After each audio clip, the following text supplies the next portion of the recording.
Hey everyone, it's me, Bita, and this is Paul. We are coming to you live from the Topeka Shawnee County Public Library today. So thanks you guys for the room. We today wanted to just talk to you about some frequently asked questions that we get about mowing. So now's the perfect time. I know that up until yesterday, the weather was pretty cold, but today it's probably 80 degrees. So some of you might be mowing your lawn this weekend. So anyways, we're going to talk about some of the stuff that we hear, but if you guys have questions, just let us know. We'll be happy to help. So, Paul, our first question is, when should someone start mowing their lawn in the year after winter? That's a pretty general question.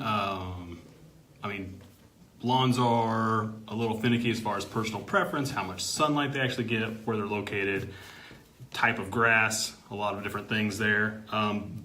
Basically, start mowing your lawn when it's warm enough for you to be outside and it looks like your grass is growing. It's pretty straightforward, simple. If it looks like it needs mowed, mow it. Just that easy. Okay, that's pretty legit.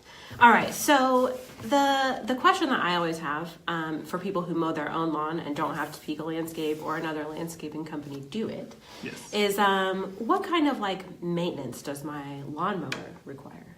Absolutely, that's a pretty good question. A lot of homeowners that do their own lawn mowing, they don't necessarily maintain their lawnmower to the extent that a commercial company will. I mean, our guys sharpen mower blades every single day. Obviously, the residential homeowner doesn't need to do that. I would say sharpen your blades, say maybe once a month or so, just kind of keep a good edge on it. That good sharp edge will help with the cleanness of the cut. A lot of times if your blades are a little dull, you'll get kind of a white, almost like a white haze over the top of your lawn, which is actually just the torn edges of the grass blades. Cool. It doesn't look quite as good. You'll leave some grass here and there. It won't be as clean and as pretty as you would like it to be. And then obviously end of the year, oil changes, fuel stabilizers, that kind of stuff, just to maintain the actual motor itself. And that should, clean out from under the deck. If you mow when it's wet, it gets gummed up underneath. You don't get the mowing like you should. It won't cut as well as it normally would. So, nothing too extensive, just basic, keep it clean, keep it sharp, oil changes every year. That's pretty much it. Cool. Okay, so thanks. Another question that a lot of people ask us is how important is the height of your grass when it comes to mowing? So some people say, should my grass be a specific height in inches? Should I cut off a specific amount of inches as a percentage of the grass blade? All these different things. And one of our customers, Pam, she had asked what height should the grass be after she's mowed? So it's kind of a tricky question because it's kind of another vague answer, but right. Paul can tell us a little bit about that. Yeah, that's actually a really good question, Pam, and thank you for that. Mowing heights will vary greatly depending on the type of grass you have. If you have what's called a warm season grass, such as Bermuda, zoysia, buffalo, grasses like that, they don't need to be mowed quite as high as like a tall fescue will. They can handle the heat a little bit more. They can handle the stress from increased mowings to keep it that height. But say just go like a average residential fescue lawn. You would like to mow somewhere between 3 and 4 inches. That'll give you, a good even cut. It'll allow tire tracks to spring back up, that kind of thing. And the taller grass will actually help prevent weeds, and it'll help decrease stress on your lawn in the hot summer months. It almost acts like a cooling blanket with all the moisture in the grass blades. Will actually keep your soil cooler, which less disease, less drought stress. Just overall appearance wise, it'll help make your lawn a little easier, I guess, is what I'm going for there. It's just, makes life easy. And something you had mentioned yesterday is for people mowing their own yards to kind of switch up the direction that you're mowing. Absolutely. You never really want to mow in the same direction 2 times in a row if you're striping your lawn. If you're making straight lines back and forth, you want to switch up, maybe go at a 45-degree angle the next time you mow. Just enough, it gives your grass a little bit of break with laying down in the same direction, which is basically that's what happens when you stripe your lawn. It's just laying grass blades down in different directions. So you get the light reflecting off the top, or basically looking down in between the blades is the difference between your light and dark stripes. So switching directions, and then you don't get the same wear on tire tracks in your lawn. So if you mow when it's a little bit wet out, you can actually form ruts in your lawn that it might take a year, 2 years of growing to really come out of that. So mowing, switching up, it looks great, having that really cool checkerboard, and it's better for your lawn. So we did get one question. It's not about grass, actually, but we'll answer it anyways. Can people plant stuff outside right now? Plants, flowers? Typically, I would say yes. Looking at the forecast for this weekend, there's still a couple cold nights. I might give it a week just to be safe. They're talking low 20s Saturday and Sunday night. A lot of that sort of container greenhouse grown stuff you buy at your normal kind of hardware store or landscape store, they're not necessarily acclimated to the cold yet, and you run that risk putting them in, get that real good shot of cold, and it could kill your plants off, and then you're basically starting over. So I would give it a week. Typically this time of year we're well ahead of schedule. It would be perfect, but I think just these next few days I'd probably hold off. Mid next weekend would be perfect. And that's kind of a good point. A lot of times we get questions, whether it's about yards or plants or whatever, and our answers always vary based on what the weather is doing. And since we live here in Kansas, it's kind of hard to have straightforward rules about things. So a lot of times you just have to kind of pay attention to what's going on with the weather in your area and make decisions based off that. But back to mowing. Okay, so the next question is, how often do I need to mow my lawn? And does that answer change based on what time of year it is and what season we're in? Absolutely. This time of year, well, typically that kind of late April, early May, we're getting spring rains, tons of sunshine in between. Grass is growing like gangbusters. The sort of unwritten rule for mowing your lawn is you don't want to cut more than a third of the grass blade off. So if your lawn is, say you mow at 4 inches, you need to mow your lawn when it gets to 6 inches or less to keep that kind of third rule, that 1/3 rule in play. Obviously, if you're mowing shorter, you'll need to mow a little sooner. You get some of the warm season grasses that you mow at 2.5 inches. You have a lot less growth before you sort of violate that 1/3 rule. So, and then obviously in the summer, as the growing slows down, it gets hotter. It's under a lot more stress. You can back that mowing off. Maybe instead of mowing every week, you can back it off every 2 weeks, every 10 days, something like that. And you just kind of have to play it by ear and really see what your lawn's doing and make adjustments accordingly. There's no, like Bita said, there's no set answer. It's not mow every 10 days, you'll be fine. That's not always the case. Springtime, mow every 10 days, it's probably not often enough. Middle of August, when your grass is barely growing, it starts to kind of die back a little bit, gets that unpleasant tan color. You can get away with every 10, 14, maybe a little longer if we're not getting the rain. So, landscaping in general is sort of a gray area. There's no this way or that way. It's just make adjustments as you go, and you'll figure out what your lawn likes and what it doesn't like, and as you go, you'll learn things about it and see stuff that you wouldn't necessarily see years prior when you start paying attention and really looking for those things. Okay, so another question from out there in Facebook land. This is about fertilizing. So if you don't feel comfortable answering, we have all kinds of different experts on our staff. So this one is about how often should you fertilize your trees and shrubs? We, as a company, do a spring fert, which is typically late April, early May, again, depending on what the weather's doing. And then we'll also do a second round in the fall.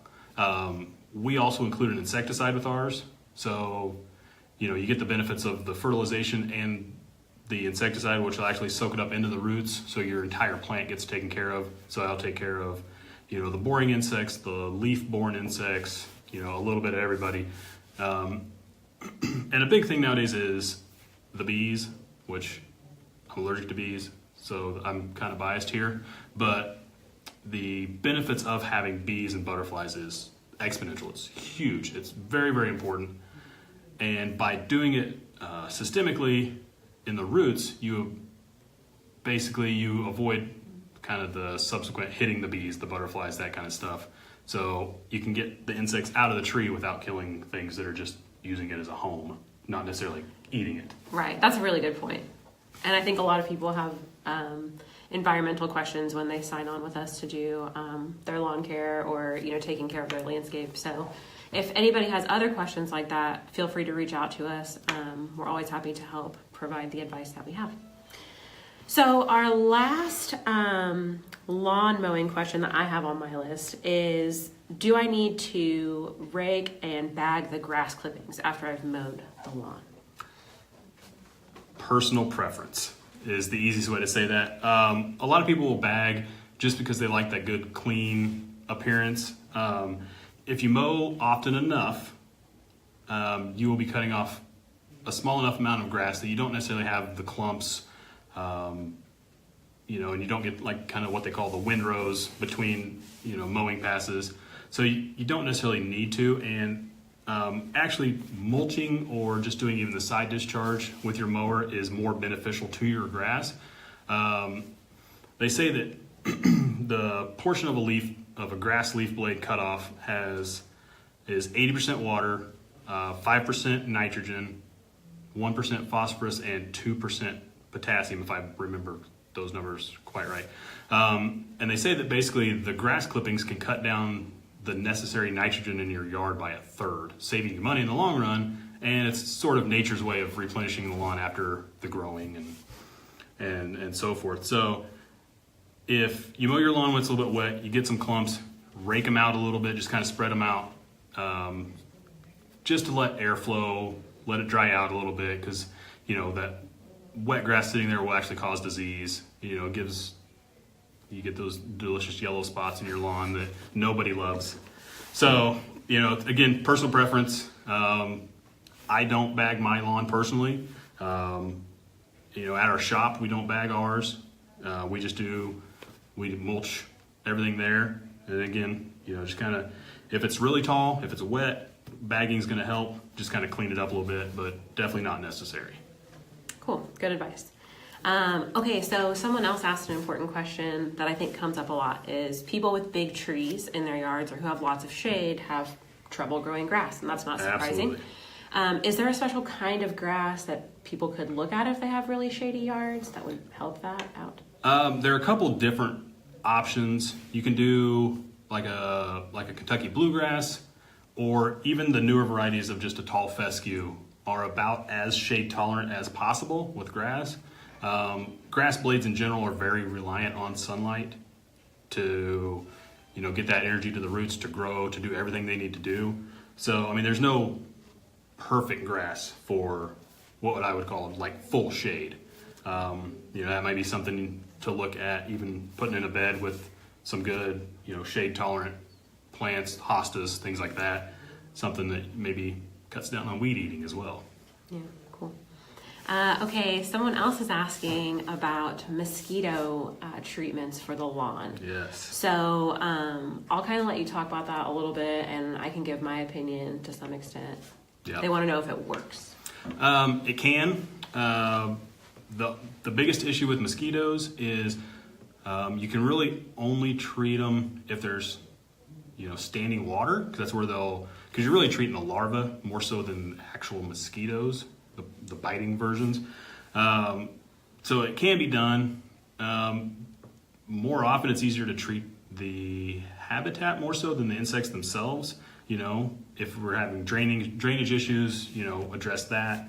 You can sort of fog out the adult mosquitoes, but that runs into other issues, because basically if you're killing mosquitoes, you're killing everything. You're killing bees, butterflies, ladybugs, you name it. It's not a selective It's not just targeting mosquitoes. Which all of those things that you just named are really important for the environment and just kind of the ecosystem in your own yard. Absolutely. So a lot of times we just recommend that instead of treating the yard itself, look for the sources of standing water, make sure that you don't have, the kids' play pool filled up all the time, or Right. there's not a spot in your yard that's, retaining water and stuff like that. So there's other ways to go about it, as opposed to trying to treat the mosquitoes in a way that might not be effective and might kill some of the things that you don't necessarily want to kill. Absolutely. Yeah, and we do offer a product that it's a granular product, treats fleas and ticks, which are huge. If you have kids, you have dogs, you're going to have some issues with either one or the other of those. And that product will actually help with mosquito larvae in standing water. So if you do have that area, then it will help with that. And then unfortunately with mosquitoes, the wind blows, you get more mosquitoes. They come from your neighbor's house, from the guy down the road, from the pond around the corner, wherever. I mean, that's the biggest problem with flying insects is unless you live in a bubble, you will have mosquitoes to some extent. Okay, cool. Well, that's kind of all the questions that we wrote down, and I don't see any other questions coming in. But it's worth noting that Topeka Landscape, we're a full-service landscape company, so if you don't want to be in charge of mowing your own grass and you want to do stuff that you love to do, like ride your bike or cook out with your friends or whatever, give us a call. We have mowing programs, we have lawn care programs where we can do your fertilization and your weed treatments. We can design landscapes for you, build patios for you, you name it. Basically, if it's outside of your house, we can do it. Absolutely. So thanks a lot for tuning in. If you guys have any other questions, feel free to give us a call. Our office number, 785-232-8873. Or you can catch us here on Facebook, on our website at topekalandscape.com. And we will post this video to YouTube. So if anyone missed it live, don't worry. We'll share the content with you. So thanks a lot. You guys have a really good day. Get outside. It's beautiful. And we'll catch you next time. All right. Thank you. Thanks.